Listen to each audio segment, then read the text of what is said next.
80 शब्द प्रति मिनट।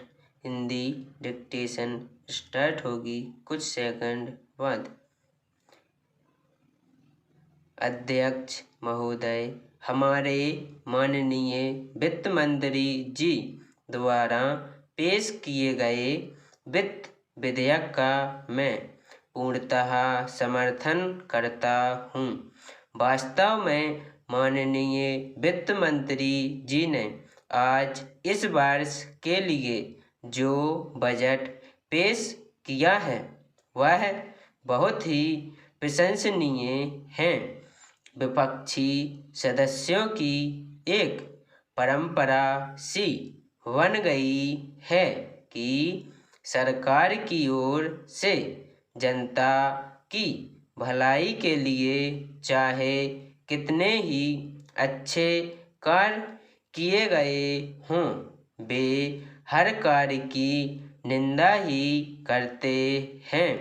हमारे देश के साथ संसार के जितने अन्य देश आज़ाद हुए थे उनके साथ यदि तुलना की जाए तो हमारे देश ने ही सबसे अधिक प्रगति की है। हमारा राष्ट्र उन सभी राष्ट्रों से अलग है, आगे है। हमारे देश पर अनेक संकट आए, लेकिन उसके बावजूद भी हम लगातार आगे ही बढ़ते जा रहे हैं। हमारे देश से पहले स्वतंत्र हुए राष्ट्र हमारी प्रकृति की प्रशंसा करते हैं तथा हमारा अनुकरण कर रहे हैं। पैरा, माननीय प्रधानमंत्री जी ने गांवों के विकास के लिए अनेक घोषणाएं की हैं।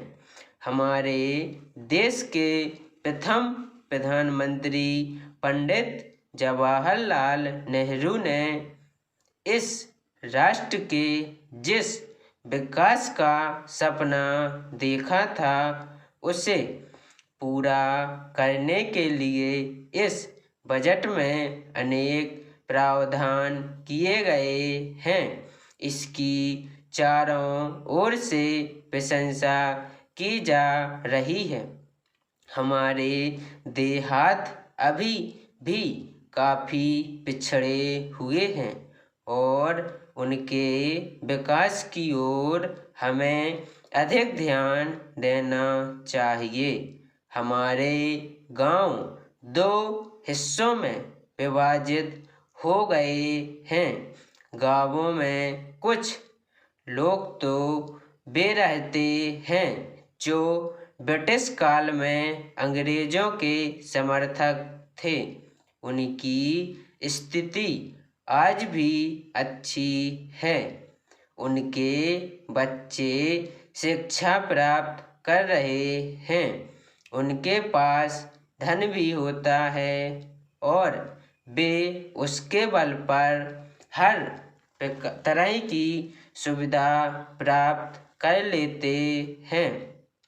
परंतु दूसरी ओर कमज़ोर वर्ग के लोग भी गांवों में रहते हैं, जिनके पास शिक्षा का अभाव रहता है और वे हमेशा बेरोजगारी की स्थिति में दबे रहते हैं।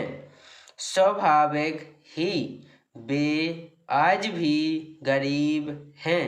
उनकी गरीबी का एक अन्य कारण उनके द्वारा खेतीहर मजदूर के रूप में कार्य करना भी है। आज हम देखते हैं कि कृषि के लिए आधुनिक मशीनें प्रयोग में आने लगी हैं, जिसके कारण अनेक खेतीहर मजदूर बेकार हो गए हैं। हमारी सरकार ने गरीब लोगों का जीवन स्तर ऊंचा उठाने के लिए अनेक कार्यक्रम चलाए हैं। जिससे उनकी भावी पीढ़ी के अनेक बालक शिक्षित हो रहे हैं।